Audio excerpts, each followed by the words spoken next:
Ya, Assalamualaikum warahmatullahi wabarakatuh. Pada pertemuan kali ini, saya akan membahas tentang mata kuliah dasar-dasar logika, dan ini subjudulnya yaitu silogisme. Silogisme berasal dari bahasa Yunani yang disebut silogismos atau penggabungan penalaran. Nah, dari sin yaitu dengan, bersama, dan logis hestai yaitu menggabungkan, menyimpulkan dengan penalaran. Yang pertama, cara berargumen deduktif absah manapun yang mempunyai dua premis dan satu kesimpulan. Jadi premis-premis demikian terkait dengan kesimpulan yang terkandung dalam premis-premis konklusi. Nah, jadi dalam sebuah kalimat itu nanti silogisme ini menjadikan salah satu kesimpulan seperti itu. Kemudian yang kedua, suatu bentuk penalaran yang memungkinkan dengan adanya dua kalimat atau proposisi-proposisi ketiga yang disimpulkan secara dari proposisi itu tersendiri. Silogisme kategoris adalah silogisme yang semua proporsinya merupakan proposisi kategoris. Demi lahirnya konklusi, maka pangkal umum tempat kita berpijak harus merupakan proposisi universal. Sedangkan pangkalan khusus tidak berarti bahwa proposisinya harus partikular atau singular, tetapi juga bisa proposisi universal. Di dalam contoh, kita sering menyebutnya ada premis mayor, premis minor, dan konklusi. Nah, di dalam premis mayor sendiri, contohnya, semua mahasiswa UII pintar. Pada kalimat tersebut, middle term yang ada pada kata mahasiswa. Kemudian pintar adalah merupakan predikat. Sedangkan di premis minor, Ismail adalah mahasiswa UII. Pada premis minor ini, Ismail sebagai subjek, kemudian mahasiswa UII sebagai middle term. Konklusinya adalah Ismail pintar.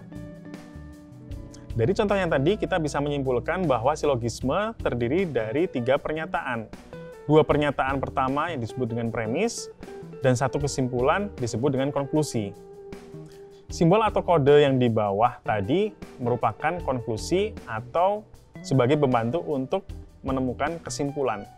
Jadi di dalam sebuah silogisme kategorik tersebut, dalam sebuah contoh yang sudah saya sampaikan tadi, bahwa terdapat ada dua premis dan kemudian ditambahkan dengan kesimpulan atau konklusi.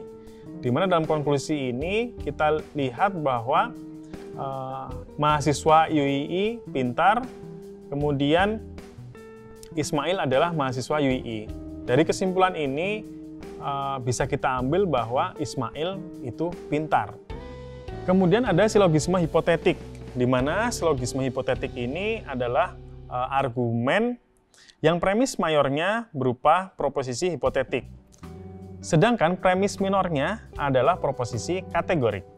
Contoh dari silogisme kategorik adalah jika Ismail nangis, Solikin senang. Ismail nangis, jadi Solikin senang. Ada 4 macam silogisme hipotetik. Yang pertama, silogisme hipotetik yang premis minornya mengakui antecedent. Kemudian yang kedua, silogisme hipotetik yang premis minornya mengakui antecedent. Kemudian yang ketiga, silogisme hipotetik yang premis minornya mengingkari antecedent. Yang keempat, silogisme hipotetik yang premis minornya mengingkari bagian konsekuennya. Ada hukum-hukum silogisme hipotetik, yaitu yang pertama, bila A terlaksana, maka B juga terlaksana. Kemudian yang kedua, bila A tidak terlaksana, maka B tidak akan terlaksana. Kemudian yang ketiga, bila B terlaksana, maka A terlaksana. Kemudian bila B tidak terlaksana, maka A tidak terlaksana. Dari sini kita bisa mendapatkan perbedaan bagaimana dengan silogisme kategorik dan silogisme hipotetik.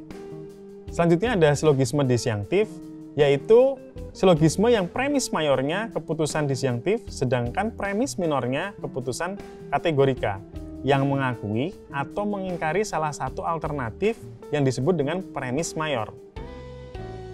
Kemudian, silogisme disjunktif ini ada dua macam, yaitu silogisme disjunktif dalam arti sempit dan silogisme disjunktif dalam arti luas. Untuk silogisme disjunktif dalam artian luas, yaitu silogisme yang mayornya mempunyai alternatif kontradiktif. Contoh dari silogisme disjunktif dalam artian sempit, yaitu Ismail lulus atau tidak lulus.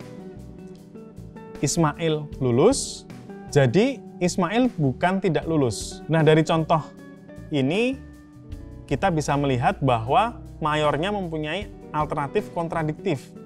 Karena bisa kita lihat bahwa Ismail bukan tidak lulus. Nah, kemudian silogisme disjunktif dalam artian luas, yaitu mayornya mempunyai alternatif bukan kontradiktif. Contohnya, Ismail di kampus atau di kos. Ternyata tidak di kampus, jadi di kos. Nah, perbedaannya dari disjunktif arti sempit dan arti luas itu terlihat dari konklusinya. Konklusi di disjunktif arti sempit itu masih kontradiktif, sedangkan konklusi di arti luas itu sudah bukan kontradiktif. Jadi kita bisa memahami pada kalimat tersebut. Kemudian, hukum-hukum di silogisme disjunktif, yaitu ada silogisme disjunktif dalam arti sempit, konklusi yang dihasilkan selalu benar apabila prosedur penyimpulannya itu valid. Kemudian silogisme disjunktif dalam arti luas, kebenarannya, konklusinya itu ada dua. Yang pertama, bila premis minor mengakui salah satu alternatif, maka konklusinya sah. Yang kedua, bila premis minor mengingkari salah satu alternatif, konklusinya tidak sah. Itu hukum-hukum silogisme disjunktif. Selanjutnya adalah dilema. Dilema adalah sebuah argumentasi, bentuknya merupakan campuran antara silogisme hipotetik dan silogisme disjunktif. Hal ini terjadi karena premis mayornya terdiri dari dua proposisi, hipotetik dan premis minornya satu proposisi disjunktif.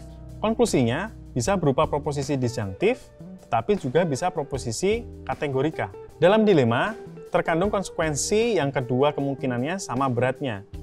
Kemudian, adapun konklusi yang diambil selalu tidak menyenangkan. Pada contohnya adalah dalam suatu debat seperti itu, dilema dipergunakan sebagai alat pemojok, sehingga alternatif apapun yang dipilih lawan bicara selalu dalam situasi yang tidak menyenangkan. Jadi ketika dalam sebuah debat begitu, ketika kita menggunakan dilema, otomatis si lawan bicara kita atau lawan debat kita juga akan merasa terpojokkan.